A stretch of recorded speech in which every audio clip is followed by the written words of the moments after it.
Alors, très grave. Je vais ranger ça parce que c'est inutile. Déjà qu'on ne voit rien. Bon.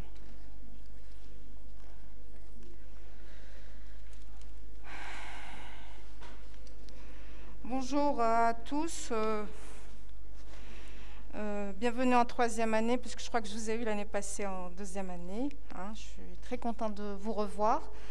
Donc aujourd'hui, on va aborder une thématique qui reste importante dans les pathologies dysimmunitaires. Il s'agit des maladies auto-immunes, puisque vous avez déjà fait dans les semaines à venir les 4 types d'hypersensibilité. Donc ce chapitre est important parce que c'est un grand problème en santé publique, une maladie auto-immune. On a à peu près au service d'immunologie du CHU d'Annaba, on reçoit à peu près une moyenne de 5000 demandes par mois. Donc vous imaginez. Donc ces demandes viennent de divers services, dont la rhumatologie, la médecine interne, la neuro, la néphrologie, l'hématologie. Également, on peut avoir aussi des maladies auto-immunes chez l'enfant. Donc il y a aussi des demandes qui viennent de la pédiatrie, donc, etc. Également la gastro-entérologie aussi envoie beaucoup de demandes. Donc là, sans tarder, je vais passer au cours. Alors là, je ne sais pas ce que c'est. C'est quoi ces messages? Troisième choix. Je ne vois même pas le curseur. On ne voit rien avec votre écran. Donc, le cours va être abordé, on va commencer par des définitions, puis on va essayer de comprendre comment on passe de l'auto-immunité physiologique aux maladies auto-immunes. Ensuite, on abordera les critères d'une maladie auto-immune. On parlera un tout petit peu des modèles expérimentaux d'une maladie auto-immune et on verra leur intérêt. La classification des maladies auto-immunes, l'épidémiologie, les facteurs qui favorisent les maladies auto-immunes, les mécanismes effecteurs, et enfin on terminera avec l'exploration d'une maladie auto-immune en général. Donc je commence par les définitions. Donc que veut dire le terme tolérance? Il provient du mot latin tolerar. Il s'agit de la capacité à accepter ce que l'on désapprouve, c'est-à-dire ce que l'on devrait normalement refuser. Alors, généralement, les maladies auto-immunes surviennent suite à une rupture de la tolérance. Généralement, on a des réponses immunitaires exagérées ou exacerbées qui conduisent à des lésions irréversibles. Ces réponses immunitaires exagérées peuvent être d'ordre humoral, donc à base d'anticorps ou à base de cellules. Donc elles seront cellulaires ou elles peuvent être mixtes.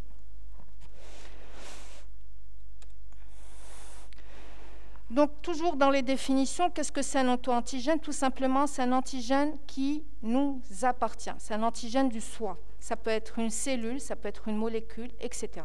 Ou un tissu, tout simplement.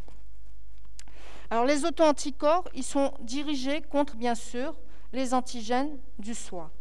Il y a également la notion de maladie auto-immune, spécifique d'organes et non spécifique d'organes. Donc il faut connaître ces définitions pour pouvoir comprendre cette thématique qui est quand même assez complexe. Donc je vais essayer de vous l'expliquer le plus simplement du monde. Alors les maladies auto-immunes spécifiques d'organes, c'est tout simplement quand les réponses immunitaires auto-immunes, qu'elles soient cellulaires ou humorales, elles sont dirigées vis-à-vis d'un seul tissu ou d'un seul organe.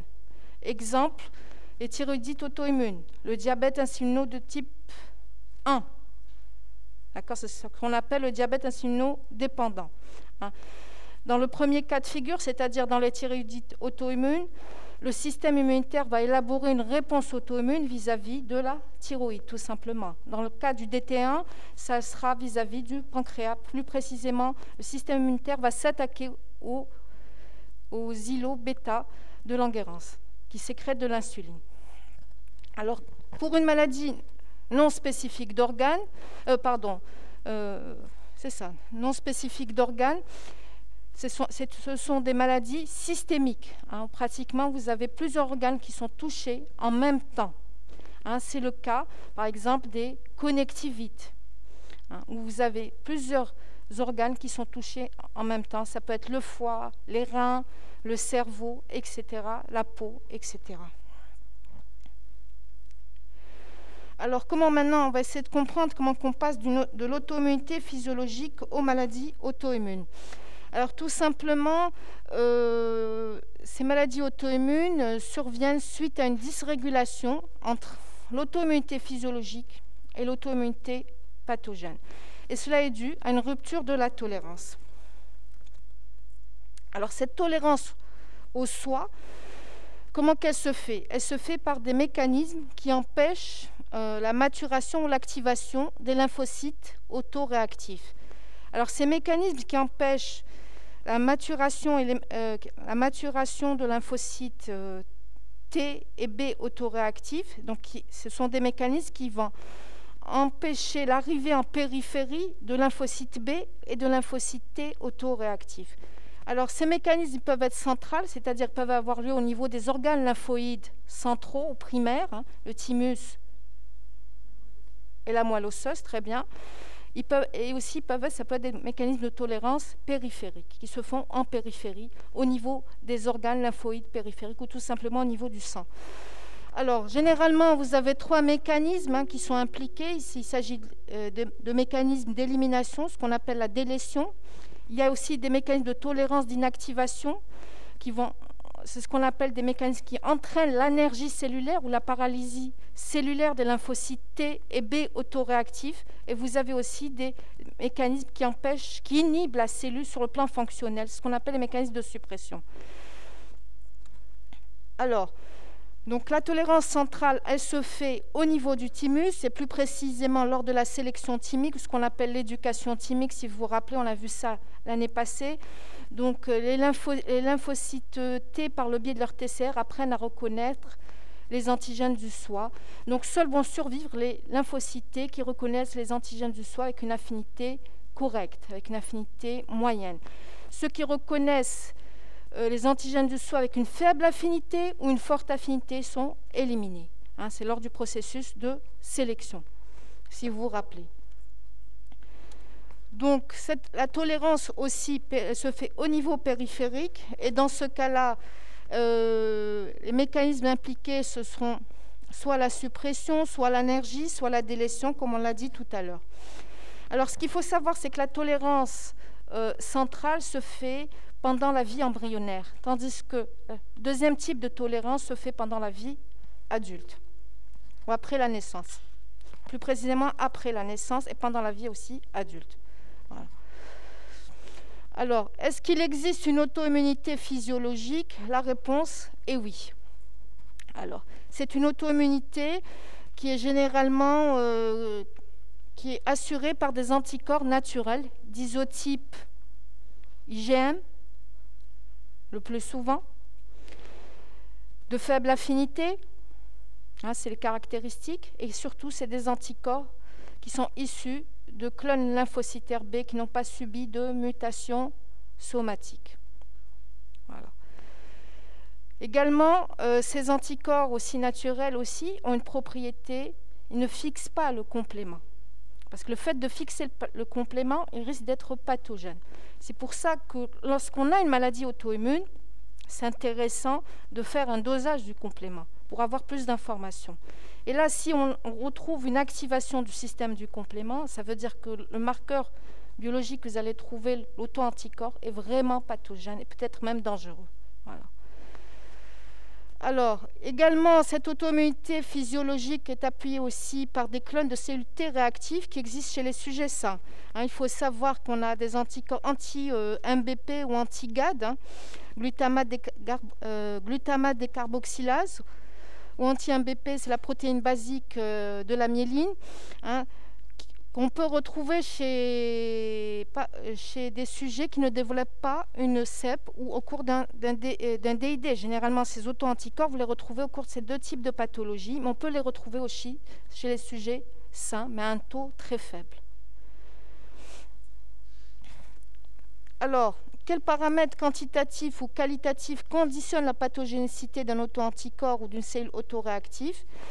Ben là, c'est les tests immunologiques qui vous apporteront les réponses, hein, pour répondre à cette question-là. Tout simplement, généralement, il y a un seuil d'interprétation pour les auto-anticorps qui est fixé par les laboratoires d'immunologie, hein, dans le monde entier. Il y a un seuil standard. Par exemple, quand on recherche des anticorps antinucléaires qui a un marqueur de connectivité, le seuil est 1,80. Quand je recherche des auto-anticorps anti-foie, le seuil, c'est 1,40. Donc, au-delà de ce seuil, c'est pathologique. Et plus le titre est élevé, c'est-à-dire de l'ordre de 1 millième, de 1/2 millième, etc., et plus cet auto-anticorps a des chances d'être pathogène et de causer des lésions irréversibles. C'est la même chose pour les T autoréactifs. Quand on fait une numération de cellules T par cytométrie en flux, c'est l'appareil qui vous permet de faire la numération des lymphocytes T de façon spécifique. Il peut identifier même les sous-populations de lymphocytes T, les TCD4, les TCD8, etc. Donc il y a un seuil. Quand c'est au-delà de ce seuil, eh ben aussi, c'est pathogène. Alors, donc on va essayer de comprendre dans les diapos suivantes comment va se faire le passage de l'auto-immunité physiologique à l'auto-immunité pathologique, et aussi de comprendre un peu les mécanismes qui conduisent à cela. Donc, comment passe-t-on d'un état physiologique à la pathologie?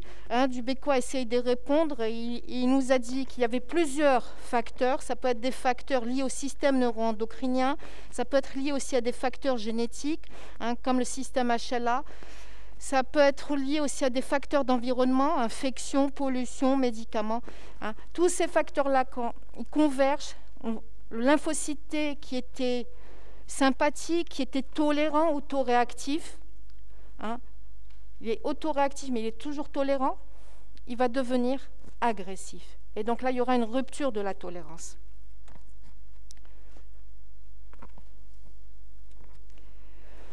Alors, on va essayer de comprendre comment vont se faire ces mécanismes de l'auto-immunité qui font qu'on va basculer une auto-immunité physiologique qui est normale, pratiquement, puisqu'elle nous permet d'éliminer cette auto-immunité physiologique. Son rôle, c'est quoi? C'est d'éliminer les cellules sénescentes, les cellules vieillissantes.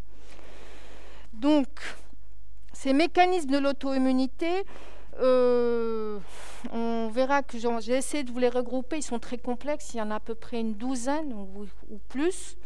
Donc, j'ai essayé de les regrouper en 2 grands groupes pour faciliter la compréhension. Alors, il y a ceux qui sont liés à la dysrégulation immunitaire, exemple le dérèglement de la fameuse balance TH1, TH2, et vous avez aussi ceux qui sont liés à une stimulation antigénique anormale.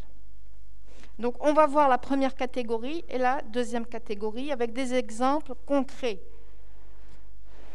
Donc, le premier mécanisme, donc, comme je viens de vous le dire, il est lié à la dysrégulation de la balance TH1, TH2. Alors, cette balance, comme vous le savez, elle est la base, la régulation de l'homéostasie du système immunitaire.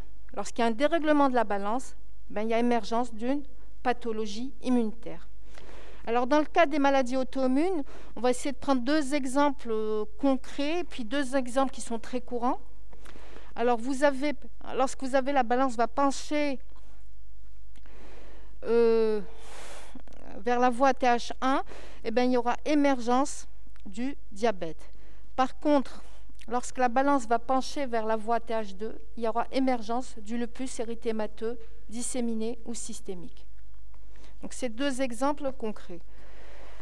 Alors, également, les mécanismes qui sont liés à une stimulation antigénique anormale, il y en a plusieurs, donc on va essayer de voir ceux surtout qui sont liés à un stimulus antigénique anormal dû à ce qu'on appelle au self modifié.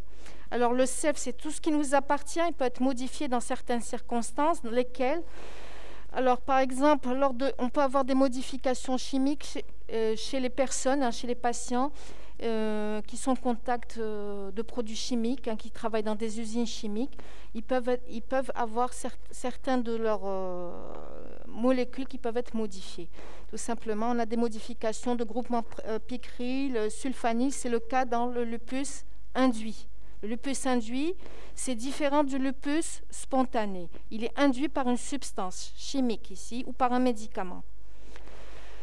Alors, vous avez aussi le traitement aussi par des enzymes protéolytiques parfois. Bien sûr, ce traitement se fait in vivo. il y a apparition de nouveaux déterminants au niveau du facteur C3b. Et il y a émergence ce qu'on appelle d'un auto-anticorps anti-C3b, c'est ce qu'on appelle le C3 néphrétique, et ça vous donne des glomérulonéphrites membrano-prolifératifs avec des auto-anticorps anti-C3 nef. En réalité, c'est un auto-anticorps qui est dirigé contre l'anti-C3 convertase alterne, donc il y a une activation excessive du système du complément. Ça va conduire à des lésions au niveau du glomérule. D'où la glomérulonéphrite membrano-proliférative. Alors également, le contact à des sources de chaleur très élevées, pour les gens par exemple qui travaillent dans des fourneaux, comme dans l'usine d'El Hadjar, ou au contact d'ultrasons, etc. aussi, peut entraîner aussi une modification de nos cellules ou de nos tissus. Alors, il y a aussi le déficit enzymatique qui a été décrit chez les malades qui sont atteints de polyarthrite rhumatoïde, qui est aussi une connectivite, arthrite, ou encore ce qu'on appelle l'arthrite rhumatoïde qui touche l'adulte. C'est un rhumatisme chronique déformant et qui est très fréquent. Alors, dans ce cas-là, il y a un déficit en une enzyme qui s'appelle la galactosyltransférase, ce qui fait qu'on va avoir des IgG anormalement glycosylés. Et le système immunitaire va les reconnaître comme anormales et va élaborer une réponse immunitaire auto-immune au niveau des articulations, d'où la destruction des articulations, du cartilage à ce niveau. Alors également aussi, la prise de médicaments aussi peut aussi entraîner aussi des maladies auto-immunes. Alors ça a été démontré pour un grand nombre de médicaments. Bon, je ne peux pas tous les citer, j'en ai pris 2 exemples, ça suffit. Vous avez l'aldomètre qui est donné, qui est un hypotenseur, généralement, un alpha-méthyldopa, qui entraîne modification de la surface des globules rouges, plus précisément une modification de l'antigène rhésus-E, qui va être modifié, et donc ce qui fait que ces gens vont faire par la suite des anémies hémolytiques auto-immunes, bien sûr, quand le traitement est pris pendant une longue durée. Donc ces patients-là doivent être surveillés par des FNS, etc. Également, vous avez aussi l'héparine. Tous les patients qui sont héparines risquent de faire des thrombopénies, d'accord, auto-immunes. Donc aussi également, tous ces malades-là doivent être suivis et contrôlés par des bilans FNS, entre autres, parfois par des bilans, ce qu'on appelle les bilans d'hémostase. Alors, donc ça c'était pour les antigènes du self modifiés, les mécanismes. Donc j'ai pris vraiment 2 exemples pour vous simplifier la vie, parce que je vous dis, il y a une douzaine de mécanismes. J'ai pris les mécanismes les plus probants, les plus courants. D'accord ? Alors les critères d'une maladie auto-immune sont connus maintenant depuis presque plus d'une 50aine d'années, puisqu'ils ont été décrits par Witzbesky. Alors, il y en a 5. On vous dit qu'il y a une maladie auto-immune, qu'on retrouve la présence d'auto-anticorps ou de cellules autoréactives. Alors, soit on retrouve la présence d'auto-anticorps dans le sang, soit de cellules autoréactives lors des biopsies d'anapathes. D'accord ? Alors, également, quand on parle de maladie auto-immune, il est très important d'identifier l'auto-antigène. On ne peut pas parler de maladie auto-immune uniquement avec des auto-anticorps. Il faut qu'on ait une cible antigénique. C'est très important. Alors, également, généralement, ces maladies auto-immunes, si elles existent chez l'homme, donc normalement, on devrait pouvoir les reproduire chez l'animal sur des modèles expérimentaux. Si on arrive à le faire, c'est que vraiment, on a affaire à une maladie auto-immune. Le but aussi, c'est d'avoir la preuve que c'est une maladie auto-immune, mais pourquoi on essaie d'induire des modèles expérimentaux, également dans le but de mieux comprendre la physiopathologie de la maladie auto-immune, et éventuellement de trouver un thérapeutique. Alors, également, ces modèles expérimentaux sont obtenus suite à un transfert d'auto-anticorps de l'homme chez l'animal, ou encore de cellules T autoréactifs de l'homme chez l'animal. Également, on peut aussi parfois reproduire ces modèles expérimentaux par des injections ou des immunisations de l'animal avec des auto-antigènes. Alors également, un des critères aussi qui permet au clinicien, parfois quand il est dans l'urgence, de traiter un patient, il pense qu'il a une maladie auto-immune, il a certains critères cliniques, mais il n'a pas tous les éléments cliniques, donc il va aller vers l'immunologie pour avoir plus de renseignements, mais parfois on est dans l'urgence. Alors ce qu'on peut faire, c'est donner un traitement corticoïde. La plupart répondent au traitement corticoïde. Et bon, si le patient répond, ben, ça veut dire qu'on a affaire à une maladie auto-immune aussi. C'est un élément de réponse, hein, pas direct, indirect, mais c'est un élément de réponse. Voilà. Mais l'idéal, c'est de faire le bilan et après de traiter. Je vous dis, sauf dans l'urgence. Donc, pour les maladies auto-immunes expérimentales, hein, vous avez par exemple le modèle de la souris diabétique non obèse, qu'on appelle la souris NOD. C'est le modèle animal du diabète insulino-dépendant. Vous avez également les souris néo-zélandaises, qui sont le modèle humain, du lupus érythémateux disséminé. Également, vous avez aussi l'encéphalite auto-immune expérimentale chez la souris, qui est aussi le modèle de la sclérose en plaques. Donc j'ai pris un exemple de chaque pathologie les plus fréquentes, les plus courantes, la CEP, le lupus et le diabète. Donc ça, déjà, vous connaissez qu'est-ce que c'est que les définitions. Donc je passe à la classification des maladies auto-immunes. Alors la classification des maladies auto-immunes se fait selon un spectre. Ce spectre va des maladies auto-immunes spécifiques d'organes aux maladies auto-immunes non spécifiques d'organes. Je m'explique. Alors, au début, alors je ne sais pas si vous arrivez à voir avec la souris, hein. Au début du spectre, qu'est-ce que vous avez? Au début du spectre, vous avez les maladies auto-immunes spécifiques d'organes. Hein, le chef de file, c'est les thyroïdites auto-immunes, la Hashimoto, la maladie de Basedow. Ensuite, vous avez le diabète de type 1. Et après, au milieu du spectre, on a les maladies auto-immunes du foie.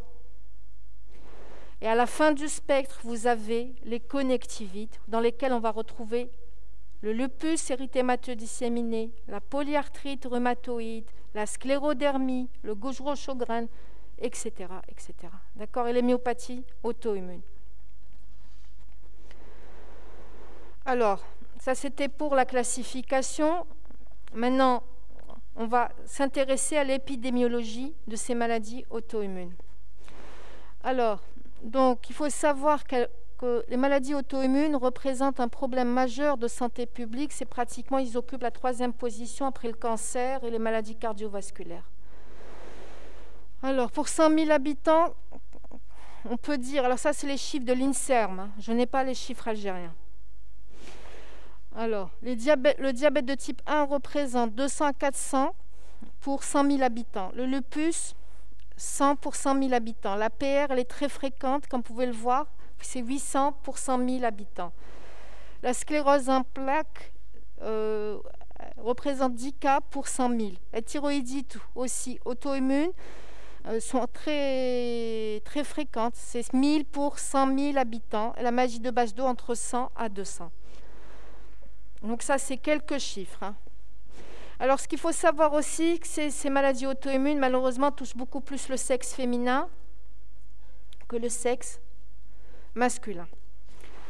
Alors, bien sûr, c'est lié à un rôle protecteur des androgènes. Par contre, chez la femme, c'est les œstrogènes une dysrégulation au niveau des œstrogènes qui favorise le développement de maladies auto-immunes. Également aussi à certaines circonstances de la vie naturelle qui parfois aussi peuvent favoriser le développement d'une maladie auto-immune, c'est la grossesse. Parce que la grossesse va induire la tolérance du fœtus pendant 9 mois. Donc il va y avoir un certain nombre de dérèglements hormonaux qui fait qu'on va tolérer ce fœtus et parfois après la grossesse, on peut avoir l'émergence de maladies auto-immunes. Voilà.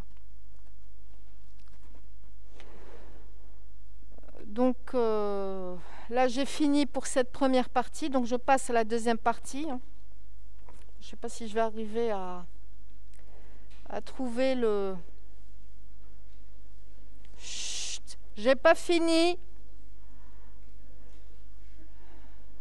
Alors, je ne sais pas si c'est ça.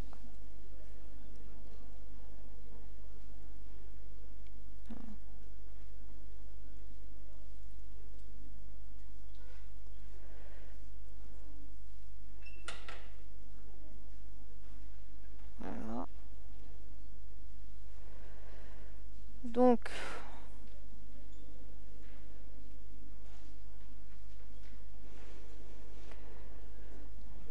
on a vu jusqu'à maintenant, on vient de finir l'épidémiologie. Il nous reste la deuxième partie. On va parler des facteurs favorisants, des mécanismes effecteurs et de l'exploration des maladies auto-immunes. Dimanche, vous n'aurez pas cours avec moi. OK? Vous ferez votre sémio et vous rentrez chez vous. Voilà. Alors, je continue. Alors, on va essayer de comprendre quels sont, s'il vous plaît, quels sont les facteurs qui favorisent les maladies auto-immunes. Quels sont les facteurs qui favorisent la rupture de la tolérance? Alors, d'abord, il y a des facteurs génétiques. Alors, il faut savoir qu'il y a des maladies auto-immunes monogéniques. Dans ce cas-là, c'est dû à des anomalies d'un gène. Par exemple, le défaut du gène R qui va vous donner une polyendocrinopathie auto-immune connue sous le nom d'APCED. Alors, il s'agit d'un défaut de tolérance carrément central des lymphocytes T. Alors, ce syndrome est une maladie très très rare de transmission autosomique récessive liée aux mutations du gène R.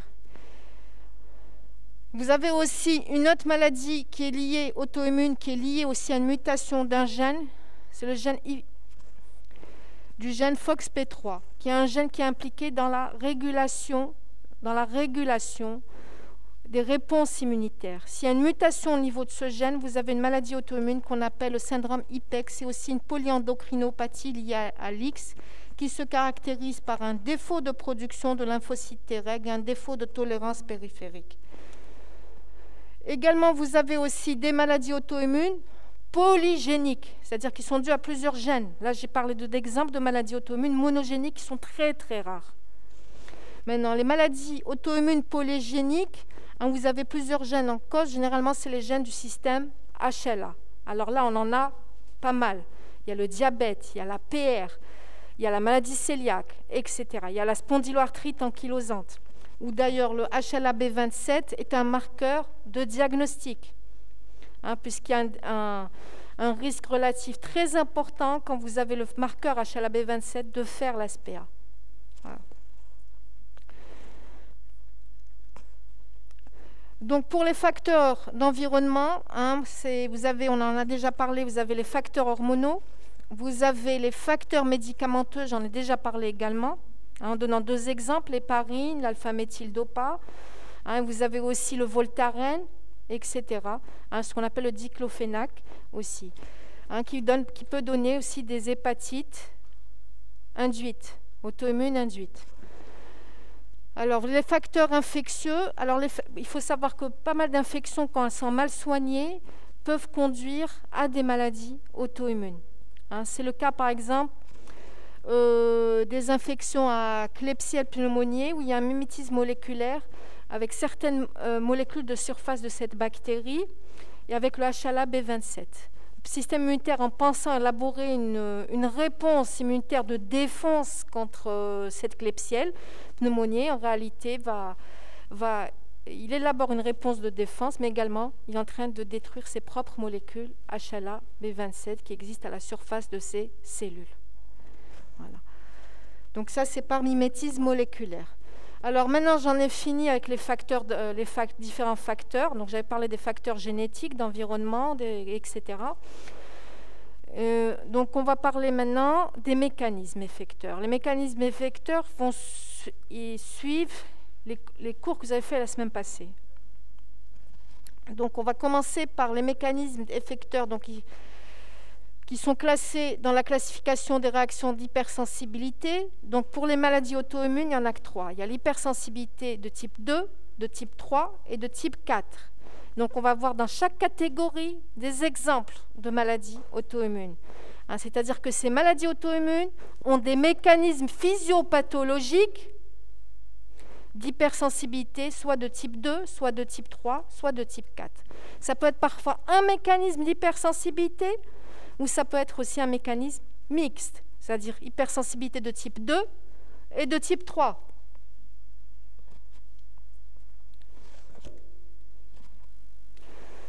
Alors, pour le type 2, donc on va parler des anémies hémolytiques auto-immunes. hein, par exemple. Ou encore aussi des purpura thrombocytopéniques. Vous avez aussi des maladies auto-immunes de la peau, telles que les pemphigus, qui relèvent aussi d'un mécanisme d'hypersensibilité de type 2. Également aussi une autre pathologie où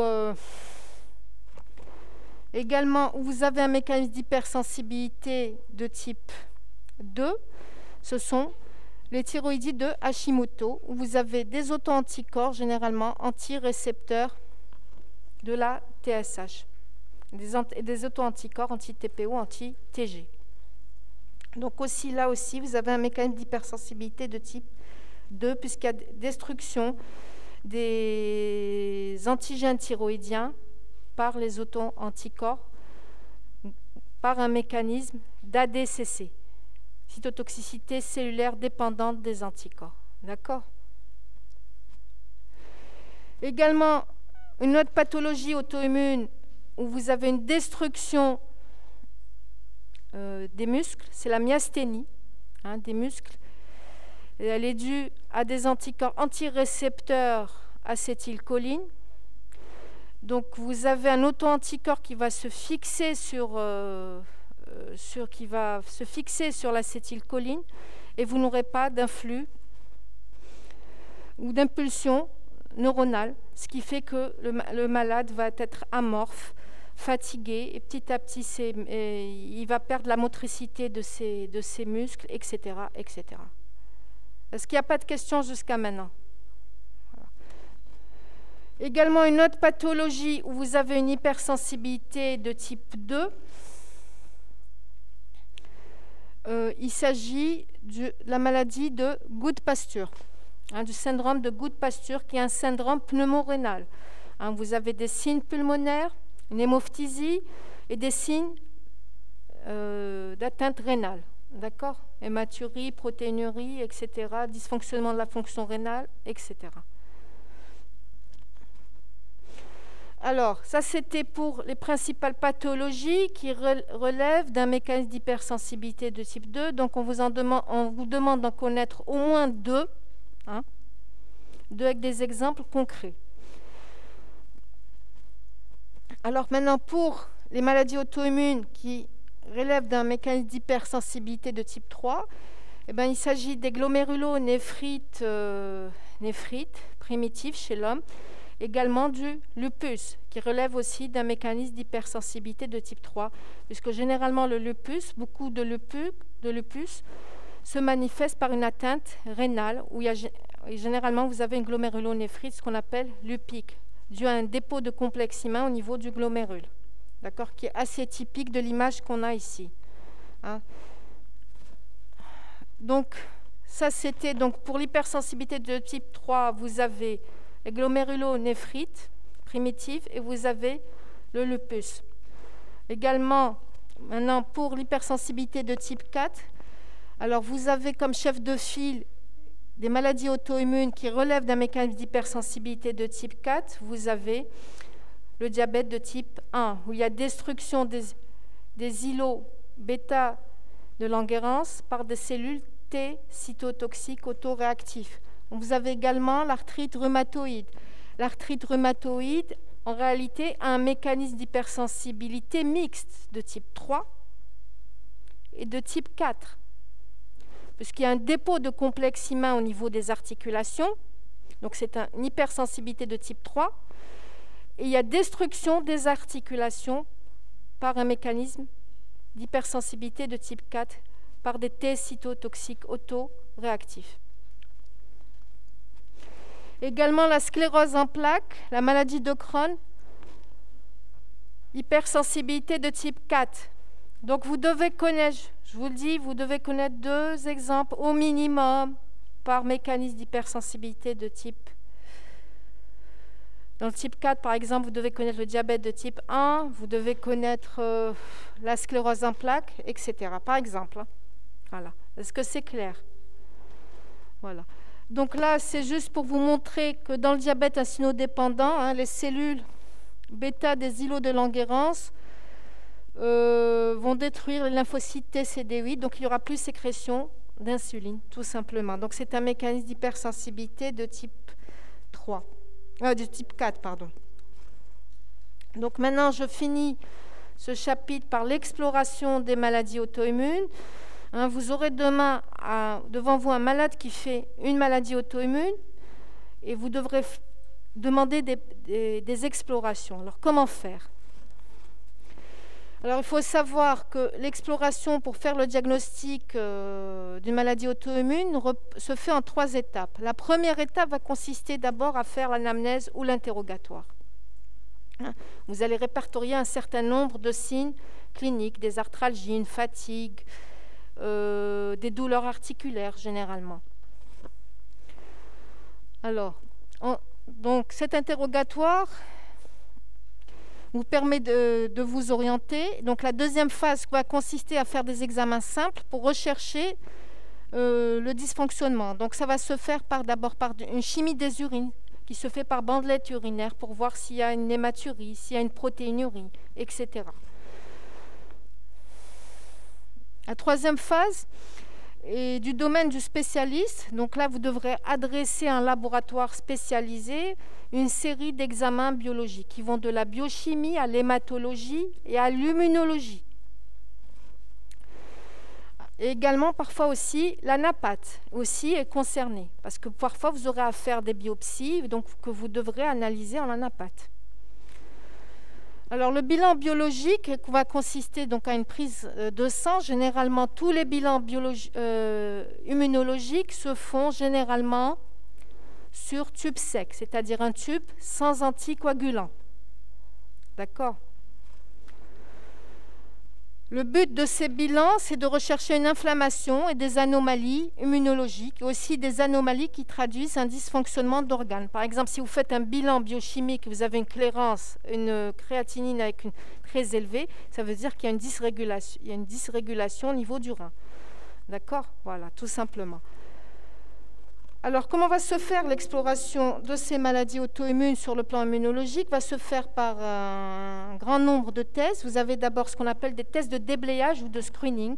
Le test de référence, c'est l'immunofluorescence indirecte, auquel on rajoutera, si c'est positif, on rajoutera un test d'identification. Pourquoi un test d'identification? Dans le but de mettre en évidence la cible antigénique, de mettre en évidence l'auto-antigène. Qu'est-ce que j'avais dit tout à l'heure? Je vous avais dit, il vous faut mettre en évidence l'auto-anticorps, il faut qu'il soit dirigé vis-à-vis d'une cible antigénique. C'est la preuve formelle que vous avez vraiment une maladie auto-immune. Parce que les thérapeutiques des maladies auto-immunes, quelle que soit la maladie auto-immune, sont tellement lourdes, peuvent parfois incommoder les patients. Donc, il faut être sûr que vous avez devant vous une maladie auto-immune. Parfois même, il faut adresser les bilans immunologiques à des labos qui ont une expérience. On ne fait pas un bilan immunologique dans n'importe quel laboratoire. C'est dans des laboratoires spécialisés en immunologie.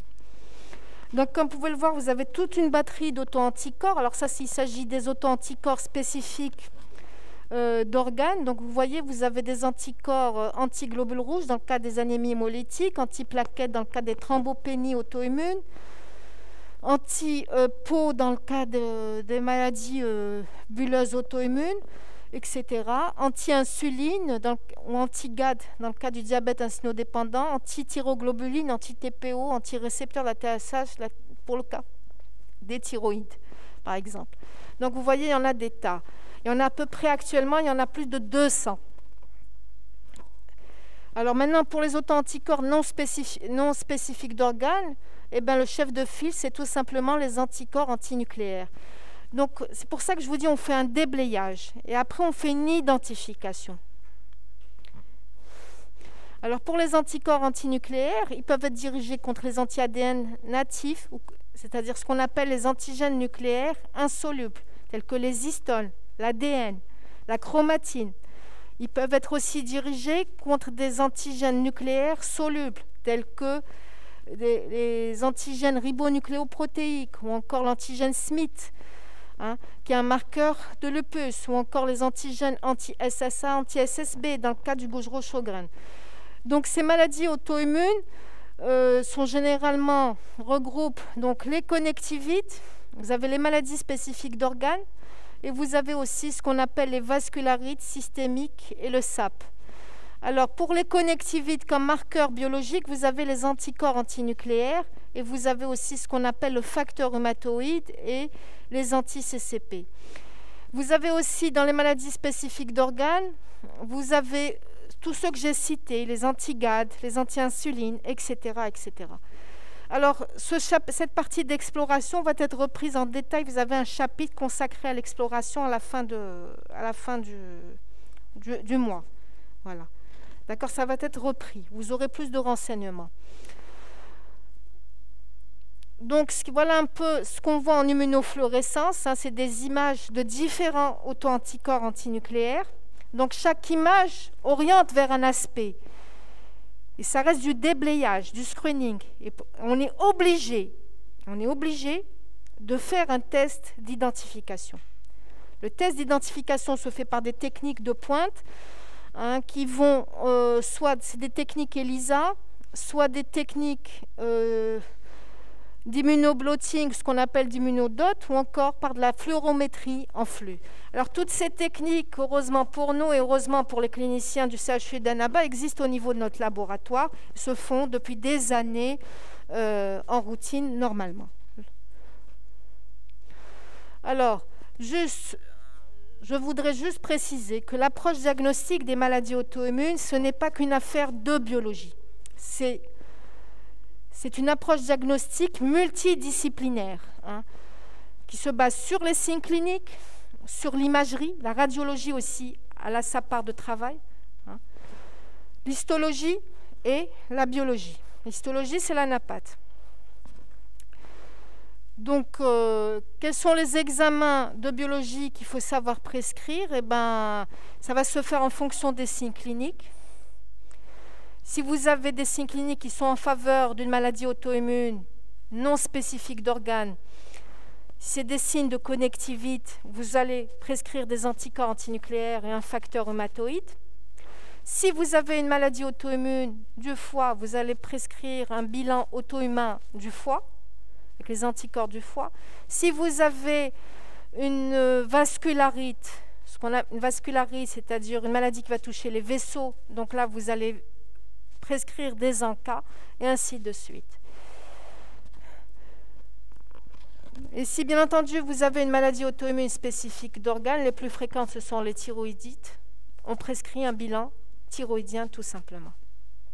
Voilà. Si vous avez un diabète de type 1, eh ben, on prescrit une glycémie, on prescrit des anticorps anti-insuline, anti-GAD, etc., anti-îlot de Langerhans. Voilà, je vous remercie. Voilà.